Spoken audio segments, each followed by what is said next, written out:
Good morning, everybody. Uh, welcome to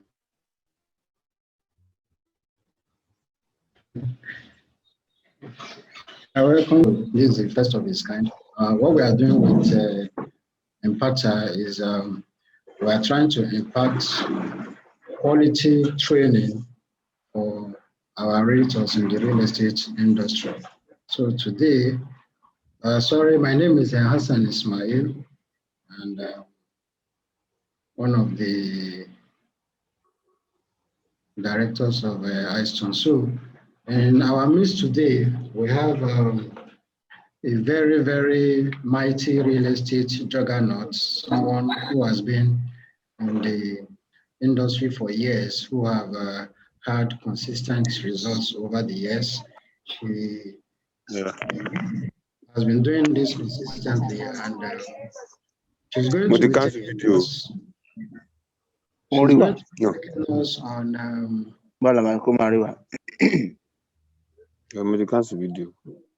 She's going to be taking us on real estate introduction to real estate business. So without wasting much ado, I'm going to introduce Barrister Messi so that she can take it from there.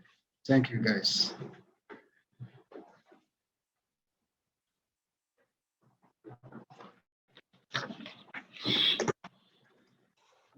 Good morning, everybody. Good morning.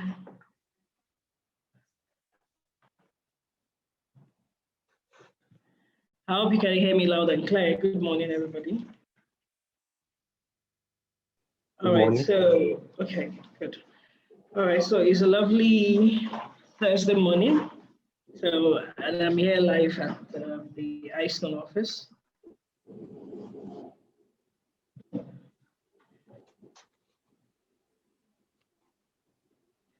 So, okay, in order not to waste time, because we have like an hour, 30 minutes to round this up, so we can all get started with the business of the day. So, I shall be talking about how to get started with the real estate business. And this training is basically for those who are new to the business. If you're new to the business, you need to be here. So if you have downlines who you newly recruited, please try call them up, send them messages to come online, because this will be really impactful for them.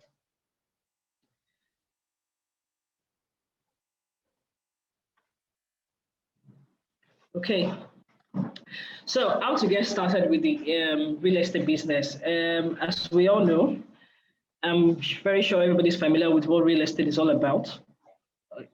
Of course, the general meaning would definitely be lands and houses, buying and selling of lands and houses. So if you're coming on board to do this, you are either regarded as an agent, a real estate consultant, or a realtor.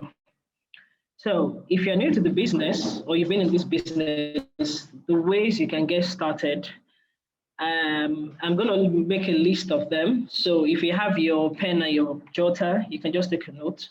So after listing, I will highlight the point and further explain on them. So number one is site inspections, which we basically call product knowledge. So number one, product knowledge. Number two will be for you to study the estate schemes. That's all the estates you'll be marketing, you study them. Then number three is attend seminars and trainings. Then number four is start your marketing. Then number five is follow up with your clients and prospects, follow up. And number five, or number six,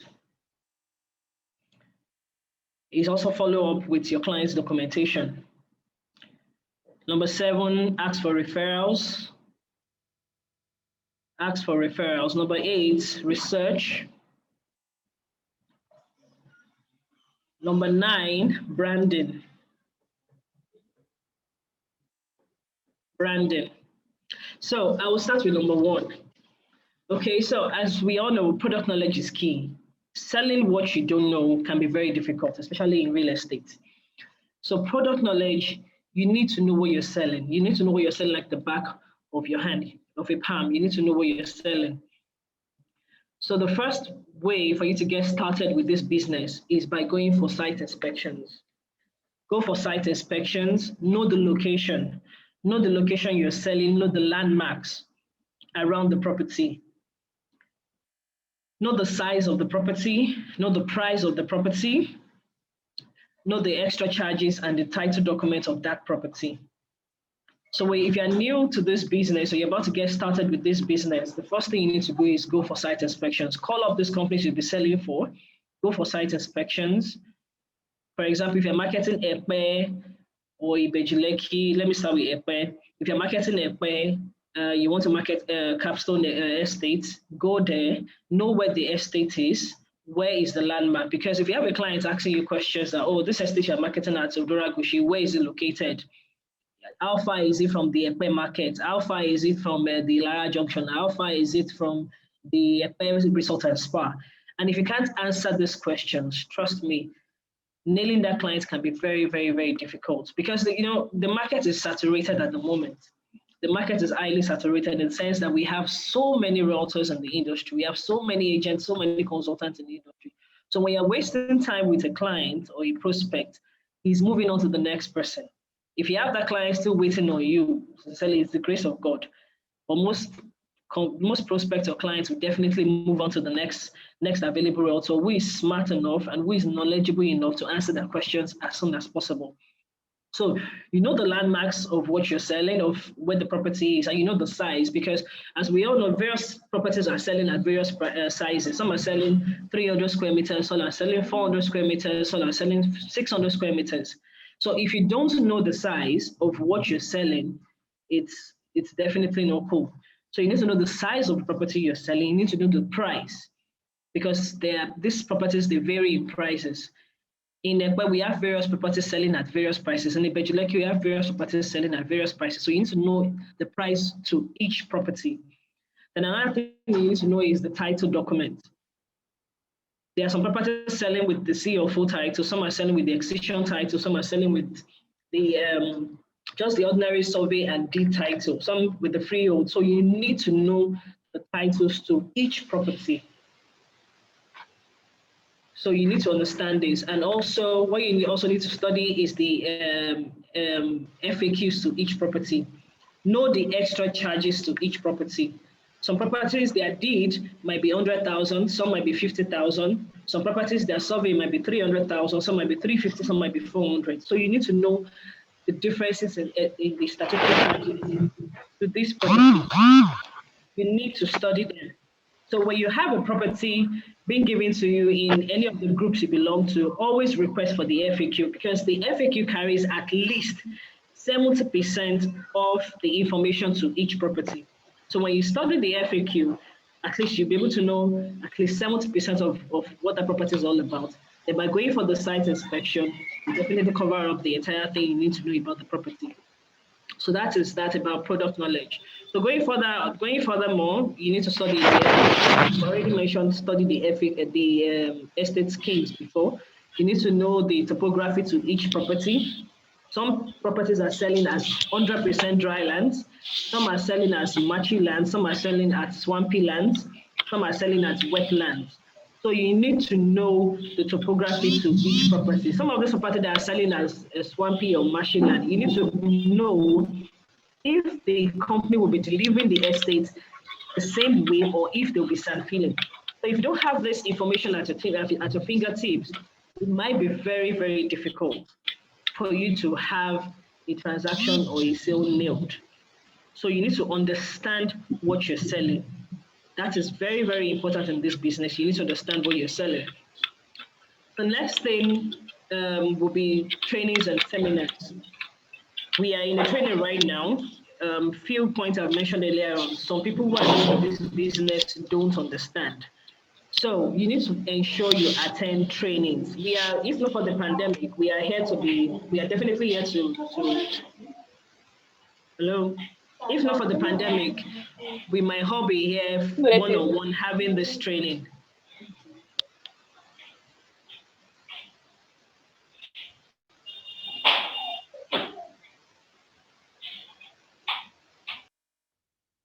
Okay, so we are definitely meant to be here physically having this training. So, but we have an online training, which will only cost you an hour or night or your data.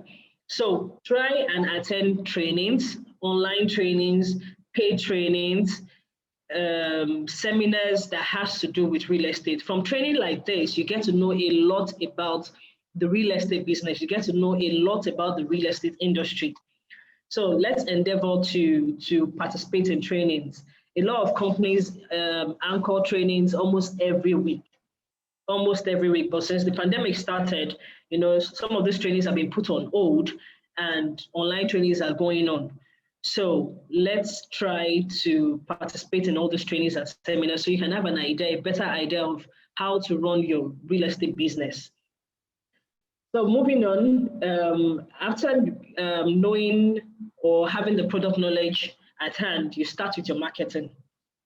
Start with your market because there is no way you can make profit without people knowing what you do. Start your marketing.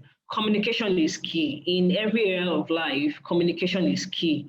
You don't need to keep quiet about what you're saying, what you're selling. You don't need to keep quiet about this business. So you need to talk to people. And the way you can start your marketing is by starting from the known to the unknown. Start with your family members. Start with your family members, your dad, your mom, your brothers, your uncles, your aunts. Let them know you are into the real estate business. Let them know you're a realtor now. Let them know you're a real estate consultant. You now buy and sell properties. So talk to them, start from them, ask for referrals from them. Ask for referrals from them. And from there, you move to the unknown, which is the public space. From the known is also your church, your mosque, all student association groups. If you're in the WhatsApp group with your former school, maybe the secondary school, private primary school, or the university groups, start from there. Let them know you're into this business. So you start by marketing to them, and from there you move to the public space. And moving to the public space, we're talking about the social media. We now have our social media pages, the Facebook, the Instagram, the Twitter, the LinkedIn. It's one of the things I tell my downlines and my team members. I tell them, use your social media pages to make money. If Instagram influencers can use their Instagram account or Facebook account or Twitter account to make money, so what stops you from making money with your own account? Your social media page is not only for gossip or for trending gist. Make money with your social media account. So start marketing from your social media pages.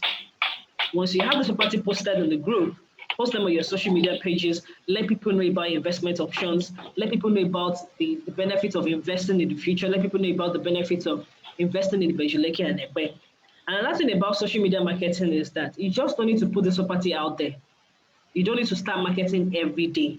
When you're marketing, when you're putting these properties out there, always have a means or a way to educate people on why they need to invest in these properties. A lot of people don't believe, or should I say, some people don't believe in future investment. Some people don't believe in Bejuleke. Some people don't believe in Ekpe. So it is your duty as a real estate professional, a real estate practitioner, to make them understand the benefits of investing in the future, the benefits of investing in real estate via land banking.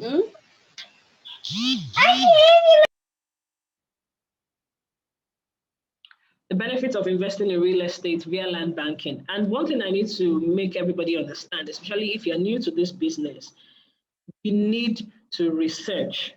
You need to research, you need to read up. A lot of us in this business, we didn't go to school or the university to learn about real estate or to learn about how to become a real estate consultant or a practitioner. We all learned on the business. So one of the ways you can learn is by reading, by researching. Google is a man's best friend.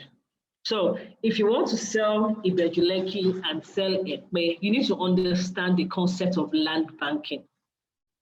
You need to understand the concept of land banking. If you don't understand the concept of land banking, convincing a client or a prospect to buy a future development property for 5 million naira or to buy a future development property for 10 million naira or 20 million naira can be very, very difficult. So you need to understand the concept of land banking. Go online, research about all this. You can just type in land banking online. It will bring out a lot of things to you. Type real estate, type how to become a realtor, type qualities of a realtor. A lot of things will pop up on your screen and you can basically read up. So you need to understand how this business works. So aside from your social media pages, ways you can market is also by sharing flyers. If you're going to church or on Sunday, you can go with these flyers to the church, share around. If you're going to the mosques, you can go with the flyers, share around. If you're going for events, you can share around. Have your names written on these flyers and share them around to people. So another way you can also market is by classified ads, which is the digital marketing on social media, which is the Facebook ads, the Instagram ads. Then we also have a lot of property apps, which is the Nigeria Property Center, NPC, the Private Property Center, the GG, the OLX. So all these things, they have apps. It's now made very easy. So all these platforms, they already have apps, which you can already download on your laptop or your phone and just subscribe to them, put these properties online, and you are good to go. So you need to make opportunity of every avenue for you to market and take advantage of them. So another way you can also market is by bulk SMS. There's also apps for bulk SMS on the Play Store, which you can download and send bulk SMS to your prospects, send emails to your prospects. There's what we call email marketing, which you can send to your prospects. Then another way to get started is by you owning a blog or a website.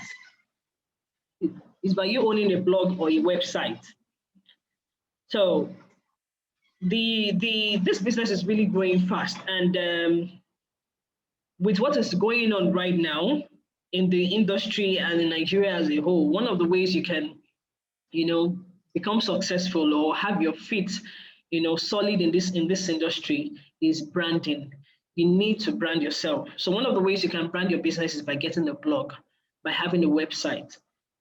It costs little or nothing for you to have a blog or a website. There are people you can employ for them to get the website up and running for you. Then other ways you can have your business get started or by marketing is advertisement in newspapers, in magazines. I do adverts there's this church bulletin from my church we have every Sunday. I do adverts in them, adverts in newspapers, you can do adverts in magazines, a lot of platforms where you can have your advertisements done. So every opportunity you can explore for you to push your business out there, you need to grab them.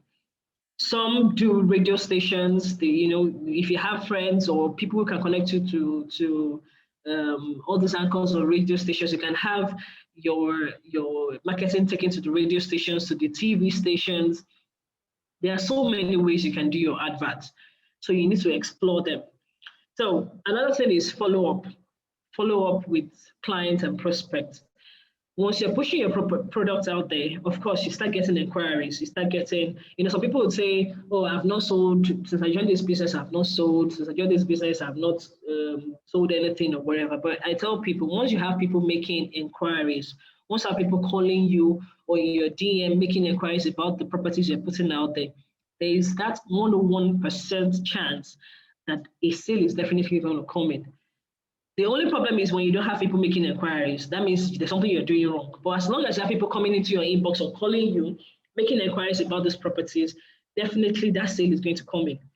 So follow up with prospects. A lot of people will come into your inbox, make inquiries, give you a call, make inquiries, and just go cold.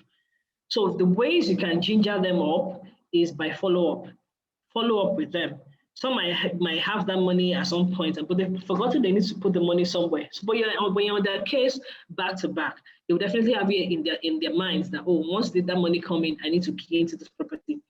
You understand? So you need to follow up with your clients. You need to follow up with your prospects. Send them messages, give them calls, call them up once in a while, send them messages, send them reminders, send them offers. And that is where the bulk SMS comes in. You know, when you have, I particularly send bulk SMS to my prospect at least every 3 days, or should I say twice or 3 times a week. I do that. So follow up with them, follow up with your clients. And another thing is, also because your client has bought from you and it stops at that. No, it doesn't stop at that sale. When a client when a client buys from you, ensure you have that client, you know, wrapped in your palm.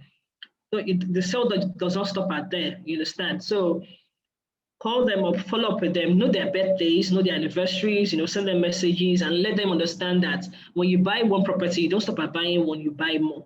If you have a client who have bought in Ibejuleki, tell them to come and buy in Ekpe. If you have a client who have bought in Ekpe, tell them in Ibejuleki, tell them to come and buy in Awoyaya. Tell them to come and buy in Bogije. So make them, you know, give them the opportunities to invest further and more and more. It's a huge advantage to them, and it's also a huge advantage to you. So another thing is follow up with clients' documentation. Now, for a lot of people who are selling in the industry, or should I say, few people who are selling, few people who, or well, how will I put it? Some realtors make this mistake. Once they sell their property and they get their commission, that is it. It does not stop at that. A lot of people make a lot of these mistakes in the industry. Once you sell a property or when you close the sale and you've received your commission, a lot of people just sit back. Follow up with clients' documentation. Ensure your clients get their receipts, they get their deed. Ensure you are the company's case for allocation. Keep them updated about the progress of the property. Send them pictures. Oh, sir, see the property you bought. You know, last year you bought the property for 800,000 naira, but guess what? As of now, it's selling for 1.5 million naira. You know, the last time you bought this property when it was selling for 800,000, it was just bush. But right now, the company is already fencing, the gatehouse has been erected. Send them updates about the property. Ensure you have the documents dispatched to them. If you're collecting 15% on a property, for example, you're collecting 15% on a property of 1 million naira, that's 150,000 naira. It won't cost you nothing to dispatch your client's documents at 5,000 naira, at 3,000 naira, 2,000 naira. It won't cost you, it's little or nothing. So forward your client's documents, make sure you update them on the property. Don't just keep quiet once they've don't make the client run after you that, oh, where's my receipt? I've not received my receipt, I've not received my documents. When is allocation? What's happening with the property now? How much is it selling? It should be your duty as a professional realtor to keep your clients updated about the progress of the property. So another thing is referrals. Ask for referrals. A sale is not completed until that client refers you to at least 3 other people. If that client is satisfied with your services, because sometimes in this business, our services matter. The way we deliver our services matter. The way we deliver our services matter. So if you have a client who have bought from you for the past 1 year, 2 years, 3 years, and have not referred you to anybody, there is a mistake somewhere. There's something wrong somewhere. You need to find out what you're doing wrong. So for each client that is buying from you, expect them or be on their case to refer you to at least 3 other people. 3 of them might be their friends. So ask for referrals. Ask for referrals from your clients, from your prospects. I've had a lot of some prospects who till date have not bought from me, but they've referred me to other people.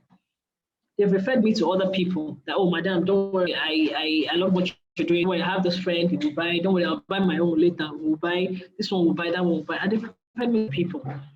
So ask for referrals from your family members, from your friends. Ask for referrals. Sometimes you need to. So when it comes to asking for referrals, truth be told, sometimes you need to part with your commission. Truth be told, yes, you need to part with your commission, because if you have a friend or a colleague who has an uncle or a brother or an aunt in the States or somewhere, and who will definitely buy, something will talk to that your friend, guy, that your in Dubai, I know you're definitely interested in this prospect. Give me his contact. give me his contact. Let me speak or speak with him on my behalf. Don't worry, my company is paying so amount. Don't worry, you have so part of the commission, and everybody smiles at the bank, because sometimes in these days you can't eat all your commission when it comes to some certain transactions. So you need to part with your commission. So if also, of course, I believe you won't tell every Tom, Dick, and Harry that, oh, the company is paying me a particular amount on this property. There's a way you can always go about it. But in some instances, you need to part with your commission when it comes to asking for referrals for some certain people. So we need to take cognizance of that. So another thing we need to also know is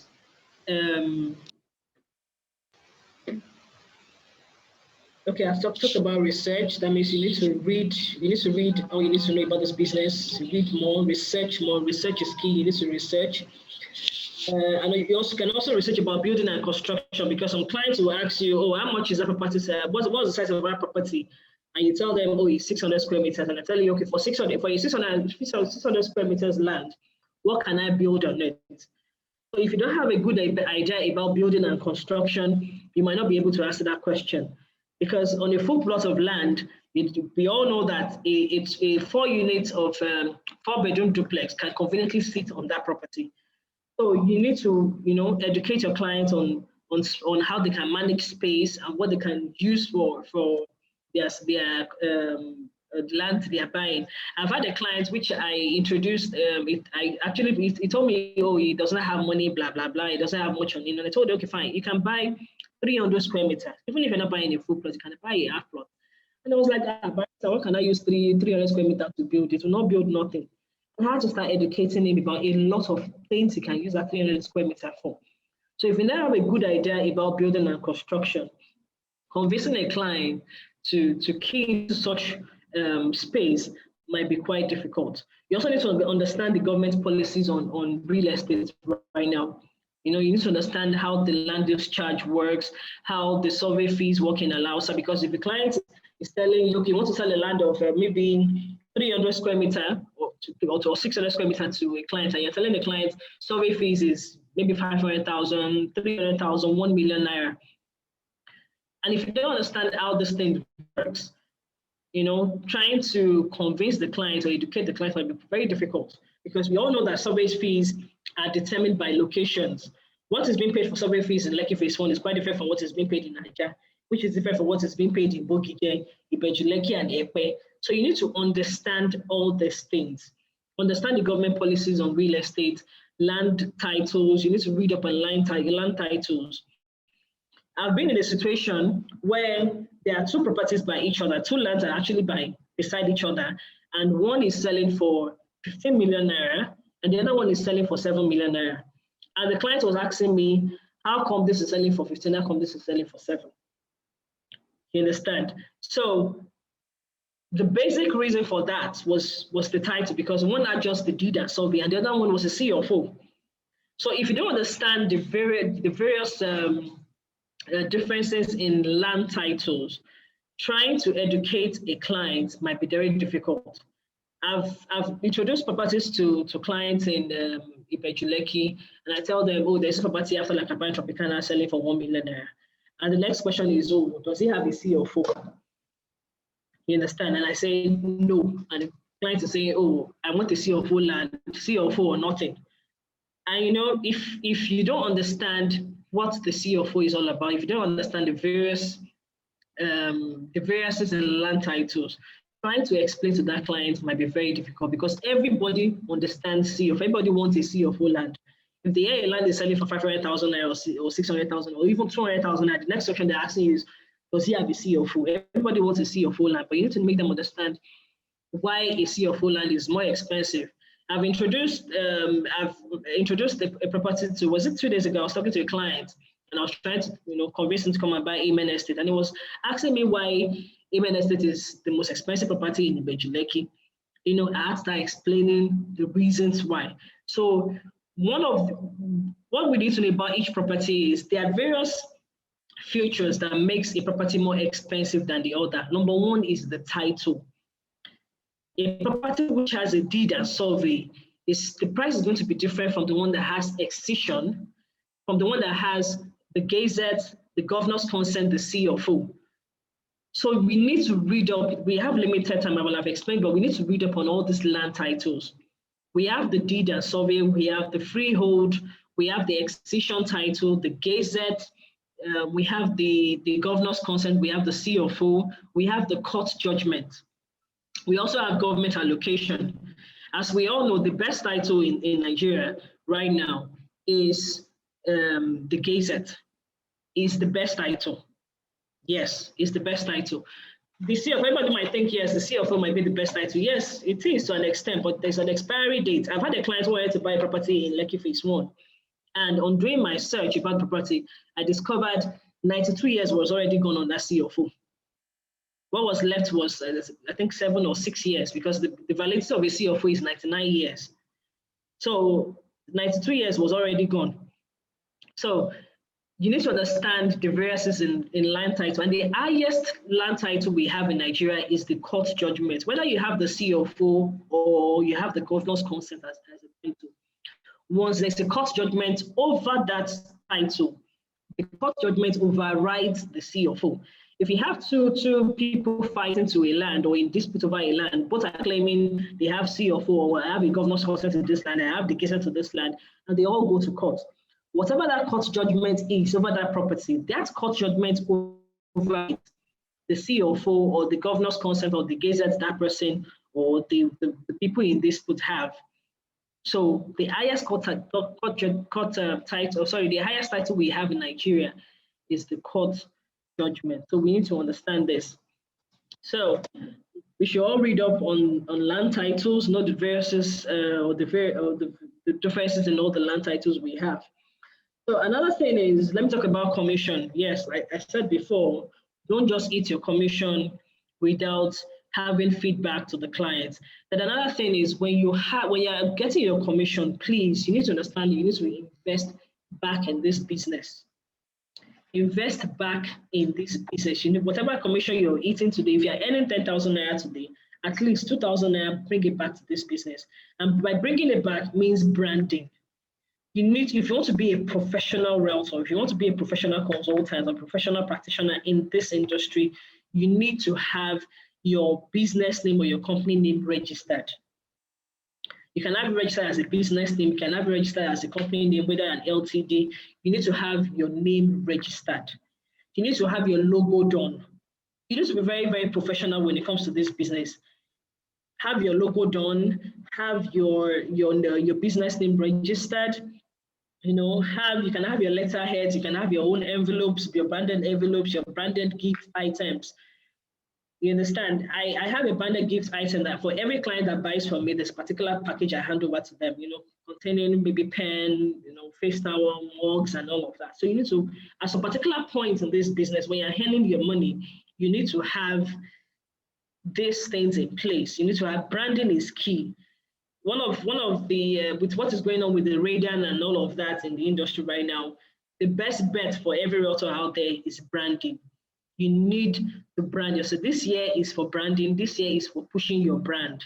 So branding is key. Register your business, get a logo, brand yourself. When you're making this money, you need to brand yourself. Branding yourself in the sense that, you know, register for paid trainings.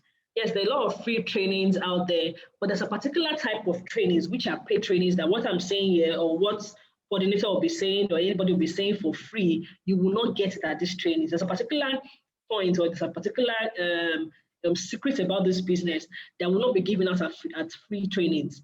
It will only be given out at paid trainings. So when you're making your commission or making your money in this business, register or attend paid trainings. Register for paid training, attend paid trainings. You know, you need a good phone, get a good phone. Because, you know, this is our business. We deal with lots of pictures, lots of videos, lots of flyers. So you need to have a very good phone.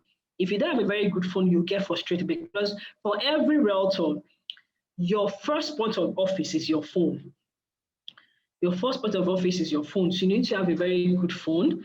And that's by branding. Get a good phone, get a laptop, get an internet, get all these internet gadgets, you know, all these internet bundles, the Wi-Fi, get them.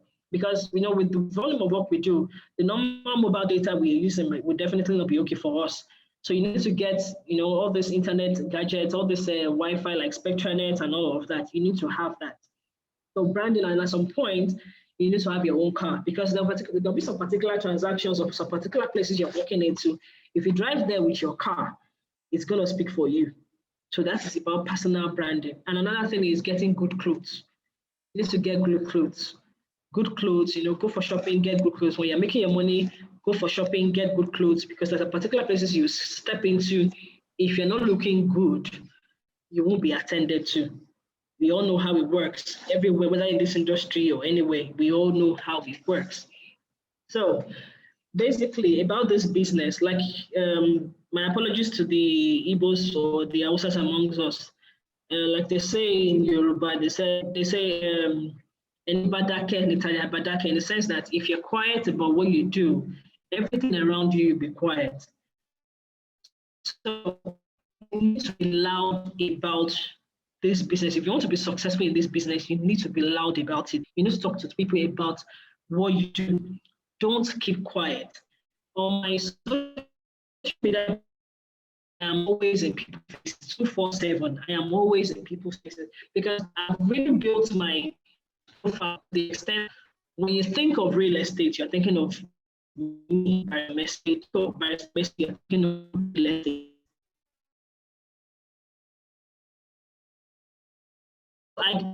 You have this, somebody wants a role to Barrister Message, I believe, I can trust that. So when you're putting your business, most especially online. Okay, so we have all right, thank you. So we have a few minutes left, because we are just going to have this one. So I'm going to use a few minutes to take questions. So maybe you drop your questions as a chat, then I answer for everyone. I think we can do that. So if you have questions, you can drop it as a chat, then I answer from here.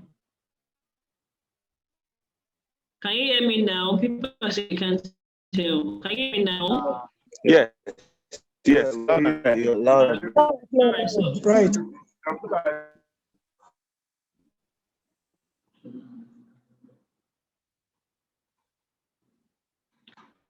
So if you have questions, please drop your questions as a chat. I can answer.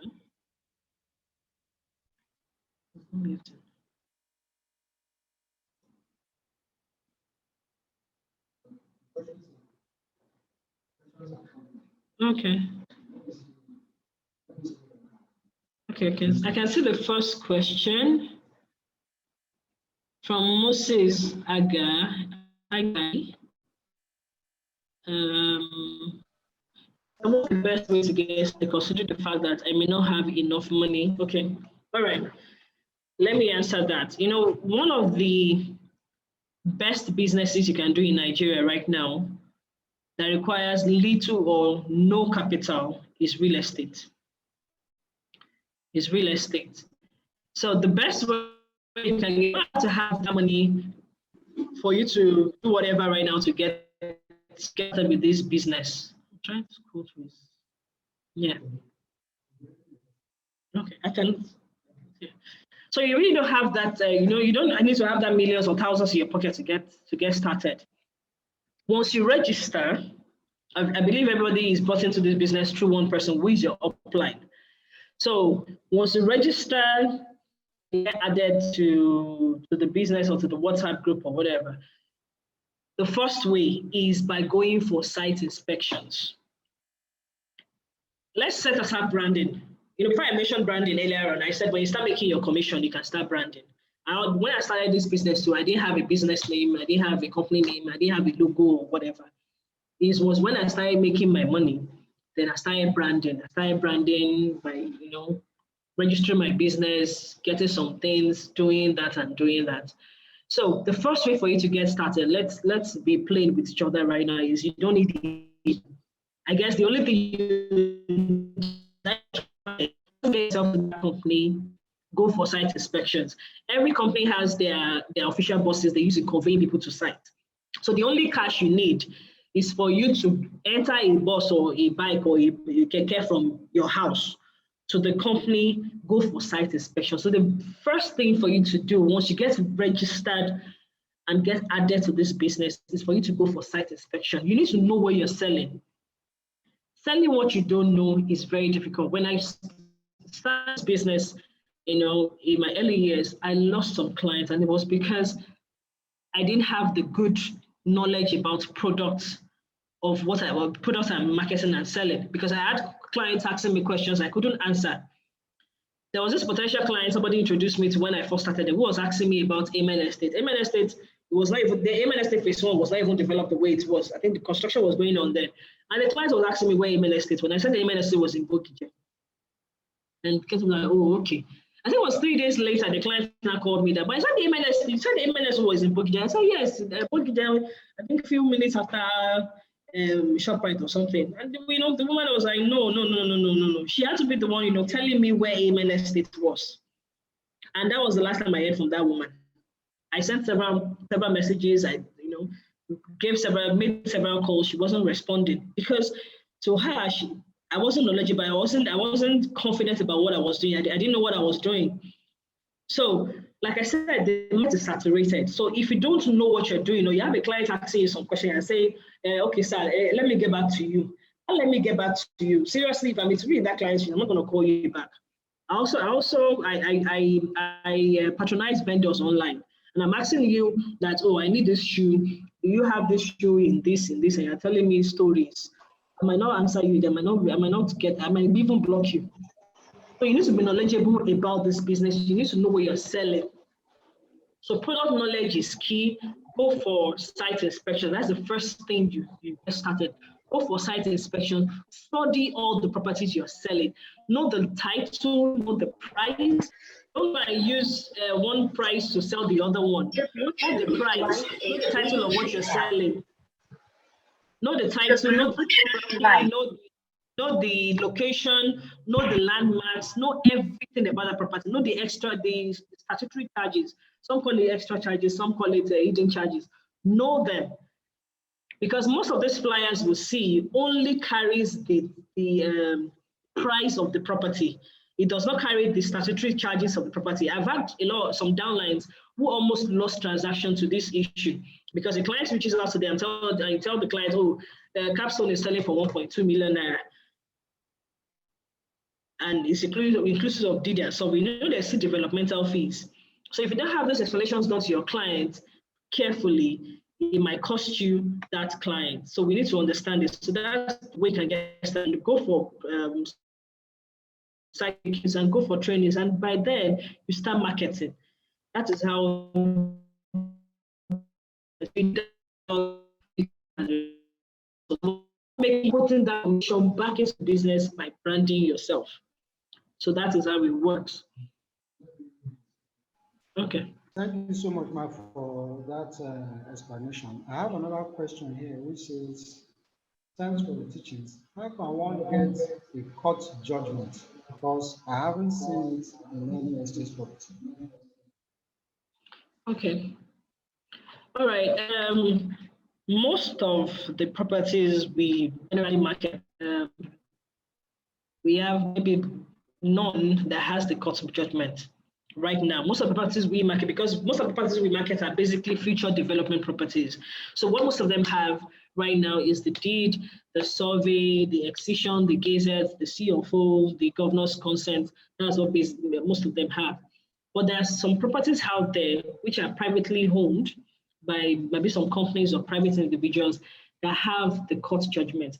Now, as a realtor, aside from marketing for real estate companies generally, of course, you handle your own private briefs. You have people reaching out to you that, oh, do you have a land in Egbeda? I want to buy a plot of land in Egbeda. Do you have? Okay, if you don't have, please send me a search. My budget is 10 million. I'm looking for a land in Egbeda. Now, in the course of you searching for that land, and you come across a particular property that has a court judgment, before you push that property, as a professional realtor, you can also carry out your own search. You can reach out to some legal practitioners or go to allow us to carry out your own search or go to the court to carry out your own search. When the property has court judgment, there's a difference between court judgment and a court order.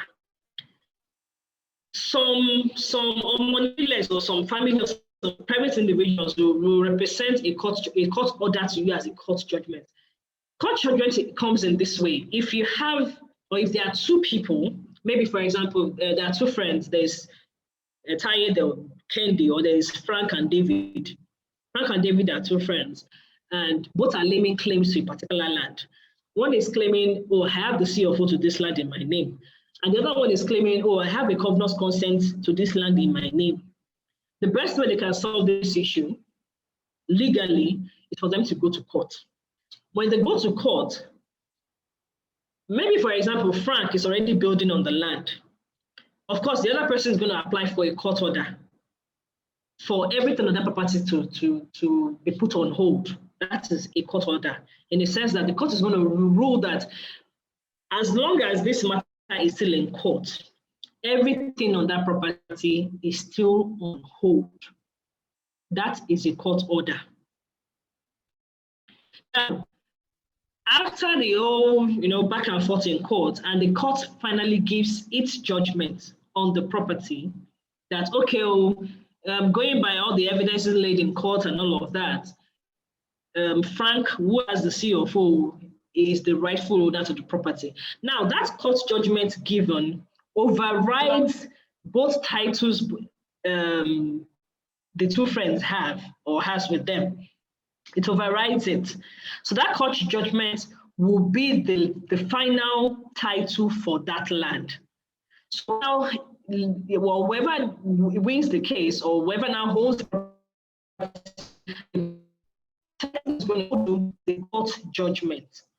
So in case you go out there, you're trying to sell a property or buy a property for a client, and that property has a court judgment, number one, you need to find out if that judgment is valid, or if that judgment is not represented, or if that judgment is not represented as a court order, because some properties will have the court order, which is a stay order over the property, and the owners of that property will be, selling that property or representing it as a court judgment.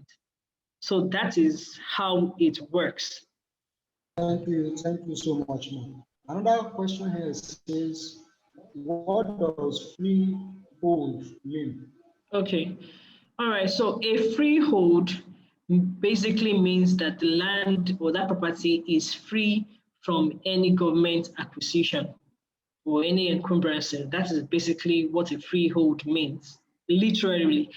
Ekpe, as we all know, is one of those places or one of those locations in Lagos State that has at least 80% of their lands fall under the freehold title. So there's a particular properties too in Ibejuleki and some other locations that have the freehold. So basically what a freehold means is that the property is free from government acquisition, and you can easily go ahead and process your CFO over that property. So literally that is what it means. Thank you so much, ma'am. If the government demolishes a property with the title of Gazette, will the owner be compensated by the government? Yes. If you have your case solidly built up and you have your evidences about property, yes, you can be compensated. I have seen, I think, like 2 properties that were taken over by the government, and the properties has the Gazette, and yes, they were compensated. Another question, what's your Instagram handle? Okay, at Mercy Moore Properties, Mercy with an I, not the Y, MERCIMOA Properties, Mercy Moore Properties.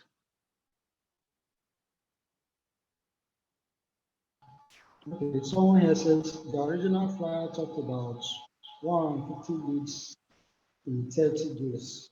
Okay. We will expect that in some way. Yes. Okay. Coordinator will answer that. I will handle that. Okay, the next question. CFO has 90 years expiration. Is that a question? 90 or 99? CFO is 99 years. It's 99 years. Okay, another question. Does outright payments mean full payments? Yes, outright payment means full payment, but in some cases, outright payment might only refer to the land itself. Let me make an example of Capstone. You know, the total package for Capstone right now without the developmental fee is 1.2. The land itself is 800,000 naira, and the deed and survey is 400,000 naira, making it 1.2. Now, if you have a client who wants to make payment, some would definitely want to break it down. They will ask you, oh, how much is the land itself? The land is 800,000 naira. So a client may offer to pay, okay, let me pay for that land first outrightly, and I will sort the extra charges maybe within the next 1 month or 2 months. So outrightly can either refer to the total package for the land or the value of the land or the price of the land itself. So that's what we mean by outright. Okay, thank you so much, Mark, for that answer.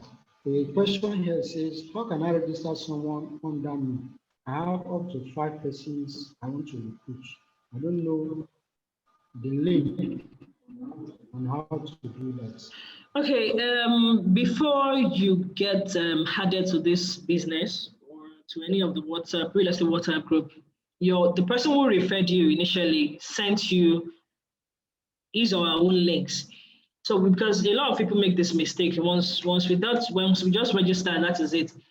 Once you are registering for every company you register onto, they send you your own link. The link might be sent to you via your email or your text message. So if you are registering for each of these companies, ensure you take a note of all your links. Have all of them outlined, maybe A for Veritasi, B for BRG, C for Eystone, D for Futizo, listed. So you can have them kept somewhere. So when you have people you're bringing in, just send them your links to register. So when you registered initially, it's either you check your email or your text message. That the company you registered under would have sent you your link, and that is where sent you your link via your email or your message or your text message. That's where you get your own link, which you can send to other people you want to bring into the business. So it's very easy. Okay, another question here. Okay, how does one generate at least 200 leads to sell a property in the how much does one need to invest?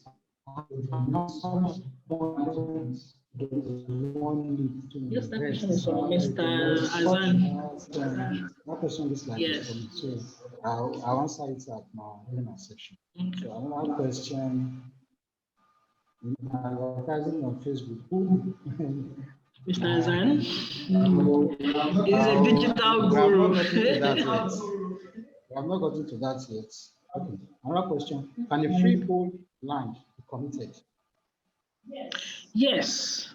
Yes. A freehold land can be committed. And it's actually happening in Ekpe right now. I had this, was it last week? I had this client who had to buy I think almost 20 acres of land in Ekpe.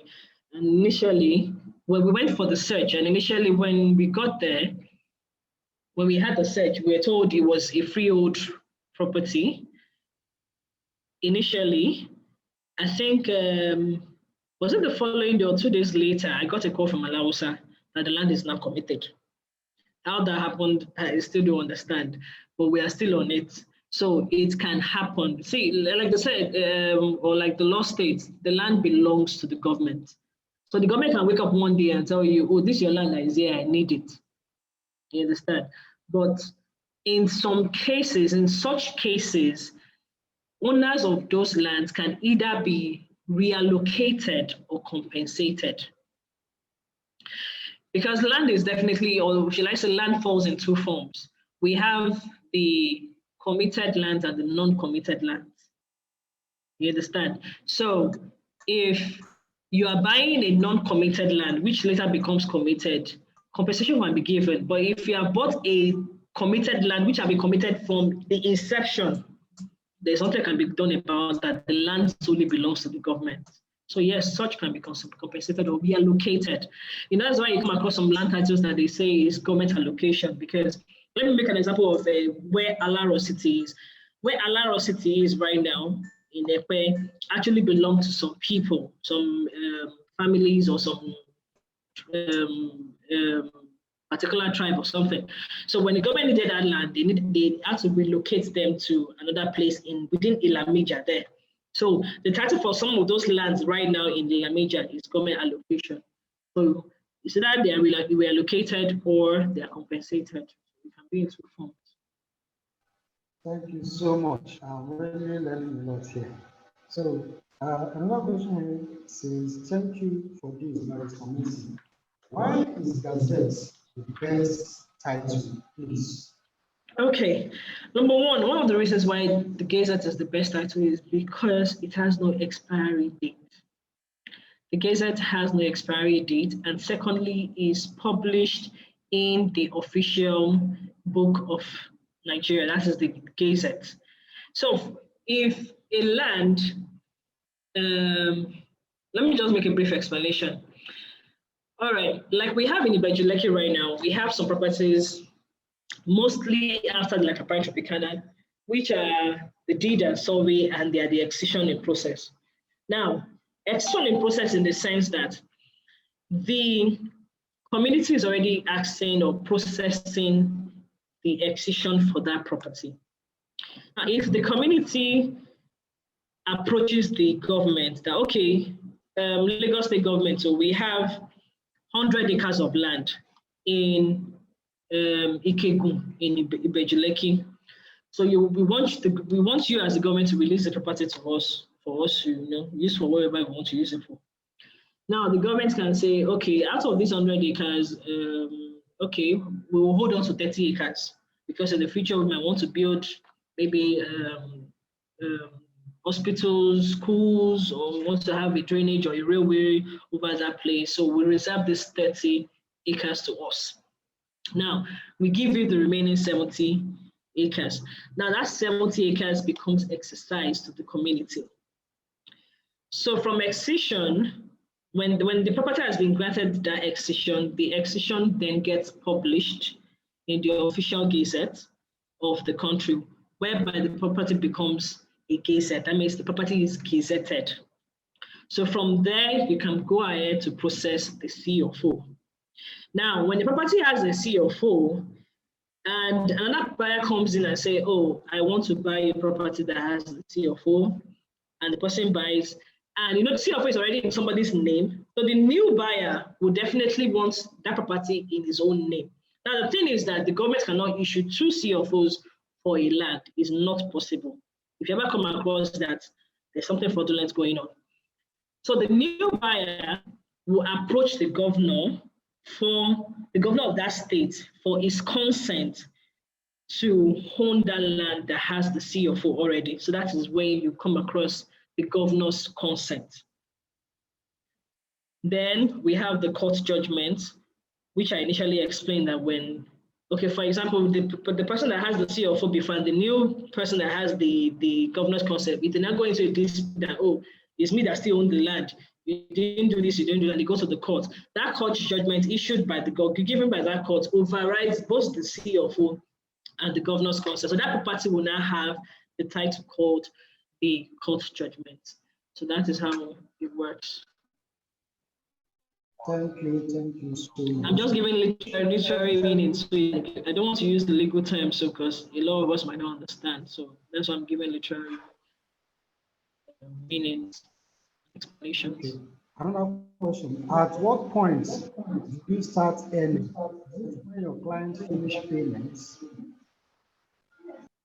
Yes, definitely. Not finished payment. The way the real estate industry works right now, the way the business is being built is that once your client makes that initial deposit, you start earning immediately.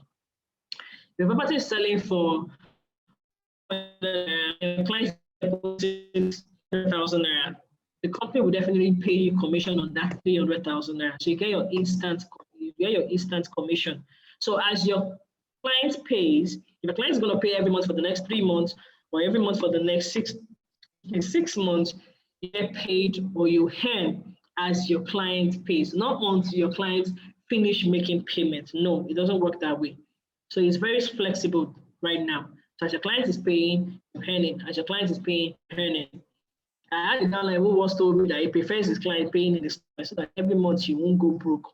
So as the client is paying every month, he has various clients. This one is paying 500, 300, 200, 1 million. She's earning, from different places.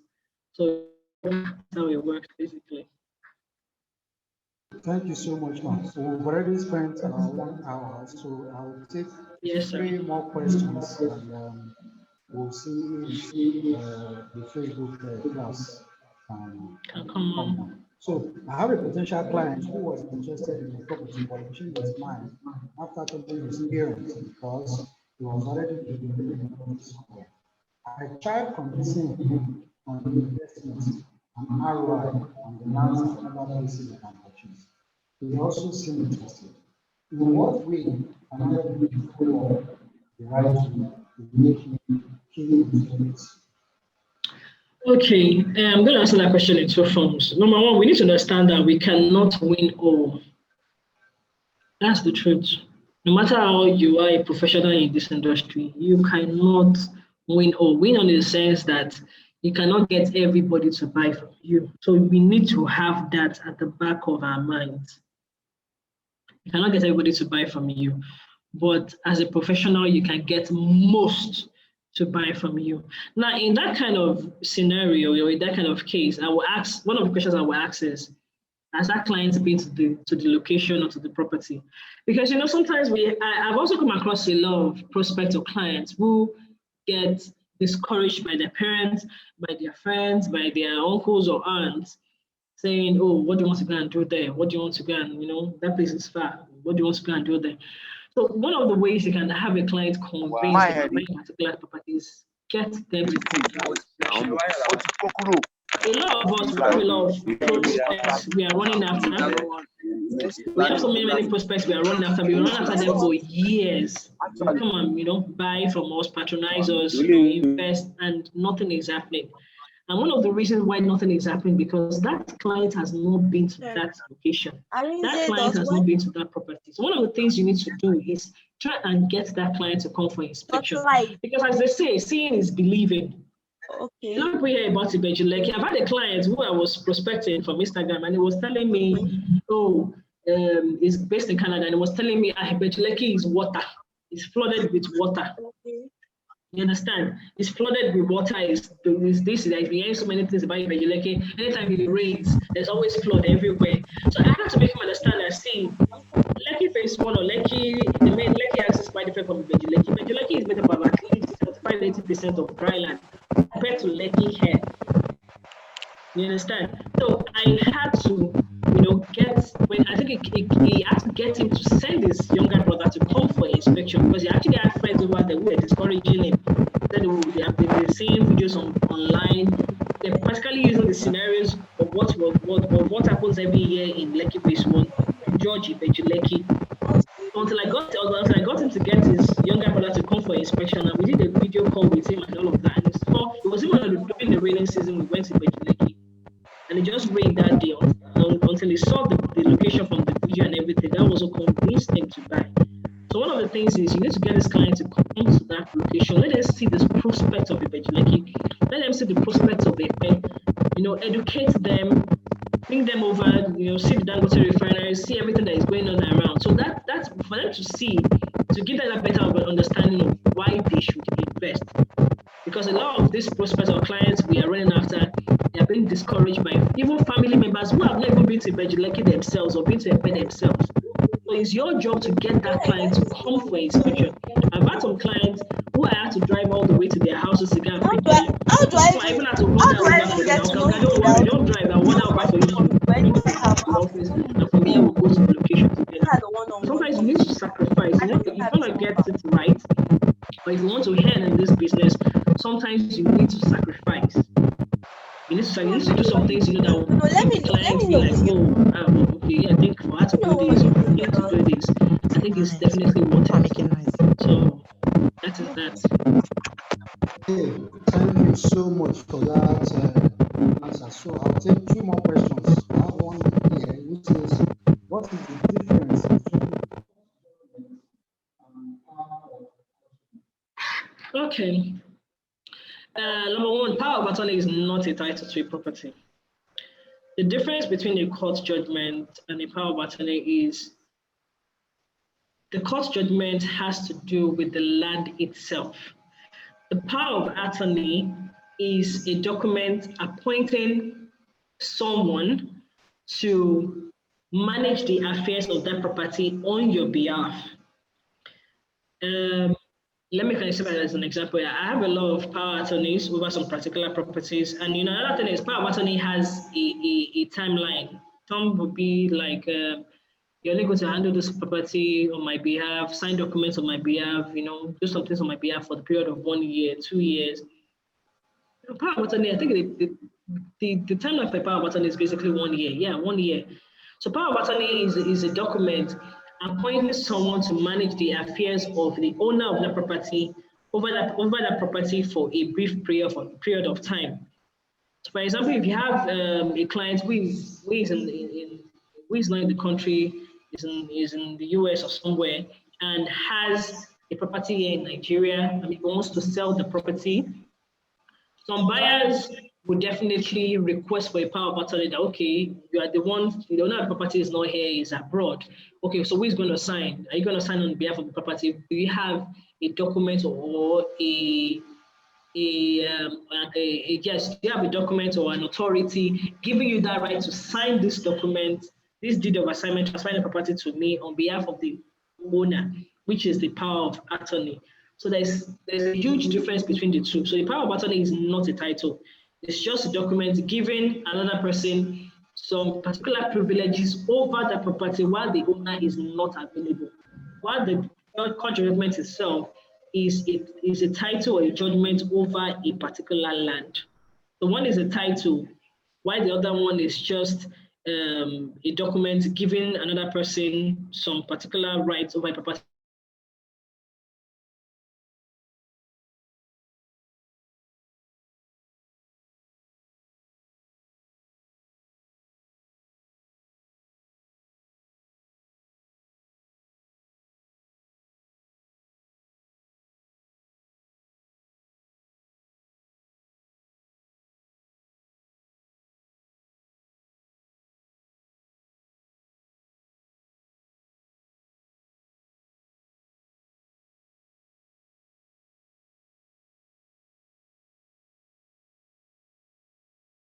Sorry for the break in transmission, just network. So, Barrister, over to you.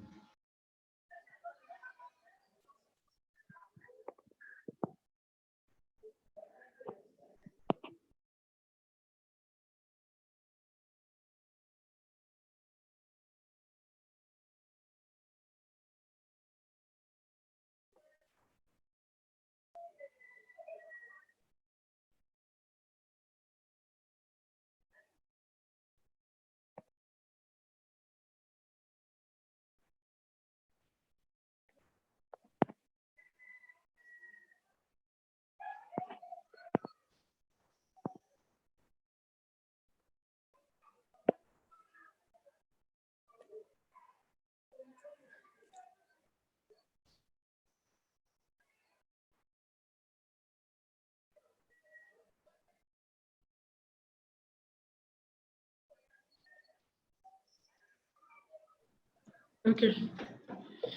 Sorry, apologies. I think there was a network issue. Okay, so excision. That's always a very tricky question. All right. Yes, it is safe to sell. And I also say no, it is not safe to sell.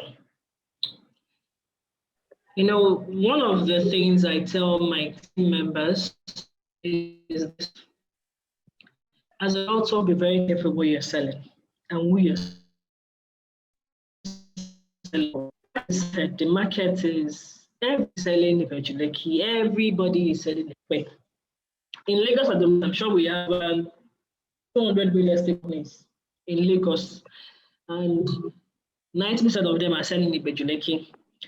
And one of the questions you need to ask yourself as a realtor is this: Ibejuleki is not developed, Epe is not developed, and nobody can put a time frame to the development. As at years ago when I started this business, we had the notion that, oh, in the next 2-3 years, Ibejuleki will develop. In the next 5 years, Ibejuleki. I've come across clients who told me they bought from Adron, P1 7 years ago, and here we still have Ibejuleki still not developed. So the question you need to ask yourself is, by the time Ibejuleki is developed, would this company still be, in practice? Would they still be functioning? Wouldn't they have gone extinct? Okay, sorry. Wouldn't they have gone extinct? Would they still be, functioning? So that's one of the questions you need to ask yourself. So when you're selling, I tell realtors, don't sell because you just want to earn commission. Just sell for every dick, Tom and Harry because you want to earn commission. Some of these companies will lure you that, okay, don't work myself for us, I'll pay you 25%, I'll pay you 30%. Yes, they will just want to sell. And by the time they are sold out, the next thing you hear is the MD has relocated to Australia with his family. So what happens? So we need to be careful about what we are selling, whether for commission or for personal interest gain, incentives or whatever. Let's be very, very careful. So I'm still talking about excision here. Now, excision in process, like I explained earlier on, excision is a process whereby a particular community applies to the government for a particular portion of property or land to be exercised or, given to them for their own use. Now, if that community is applying for excision, for the government to grant them excision over maybe 100 or 10, let me use an example, 10 acres. Of course, the government cannot grant them everything. The government will only grant maybe 7. Some they won't grant, some might even grant 5. But let's say the government can grant them 7 acres. Now, if you have a particular property or in a particular location which is excision in process, it's mostly wise for that company, for those companies that even know what they are doing, not to sell out the entire property. It's mostly wise not to sell out the entire property. Of course, some companies will come out and tell you it's sold out, but deep down, it's not sold out. That is the truth, because they are also trying to safeguard themselves. And they said that in the future, they might not have the power over all these properties or all these acres. Now, another thing is, for a good company or the company that knows what they're doing, when issuing the client's deed or their deed to that client, there's always a clause in that deed which states that peradventure anything happens over that property, 2 ways. Is either they have their money refunded or they have another property given to them. It's always stated in the agreement. For every company that knows the real estate business, how it works and what they are doing, is always stated in the agreement. So yes, excision in process is a good property to sell. You can still have sold. And another thing is, I want to make an example of Shangotedu. Most properties in Shangotedu, most estates here in Shangotedu, if you're familiar with Shangotedu, most of them are excision in process lands. Excision in process. And another thing you need to understand is that for excision in process lands, it can be in 2 forms. And that's why, as a realtor, before you sell a property, you can also conduct your own search. It's little money from the commission you'll be getting. You can also conduct your own personal search, because we have government acquisition lands and we have free lands. If the land is free, you are good to go. But if the land is government acquired land, that means it's committed land. Oh, sorry, I want to say is government acquisition can be in 2 forms, free and committed. So if the property is committed, the selling is a no-go area. But if it's free, then you can go ahead and sell. So don't just sell because you want to eat commission. Sell as a professional. You can also conduct your due diligence. And I'm very sure that most of the groups we belong to, they also conduct search before they push out properties to team members before they sell. So as the group heads and all of that, they would have definitely carried out their own search. But you can also carry out your own search as a private individual to know if what you're selling is good to go or not. So that is the answer to that. Okay. Thank you, Barrister, for those beautiful answers to the questions. I can say that I've learned so many things. Look at my paper is full, you see. So I know you also have a good time learning so many things. So because of time constraint, I think it's better we'll do the Facebook class same time tomorrow by 10 to 10 to 12, because it's going to take 2 hours. This one is a practical class, so you need to have your laptop around you so that as I press, you press so that you can achieve the same results we are achieving. Well, are we okay with that? If we are okay with that, just type yes into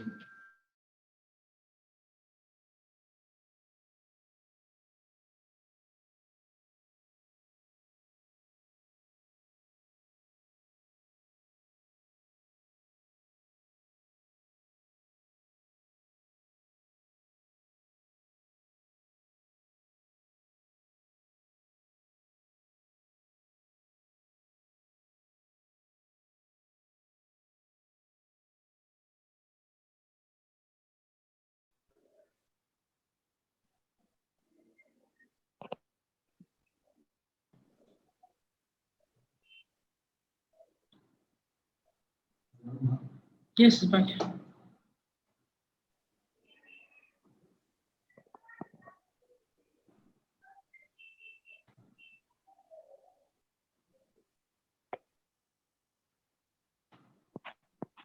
Questions are still coming in.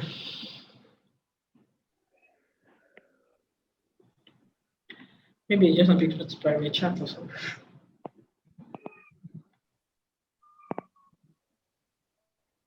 Can you see?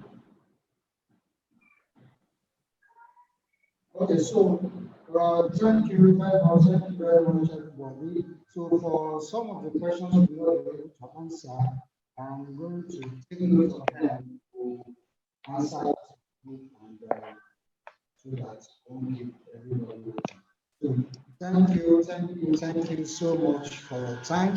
By 10 tomorrow, we'll do the Facebook perspective, how to generate 150 views on Facebook in 30 days. Thank you so much.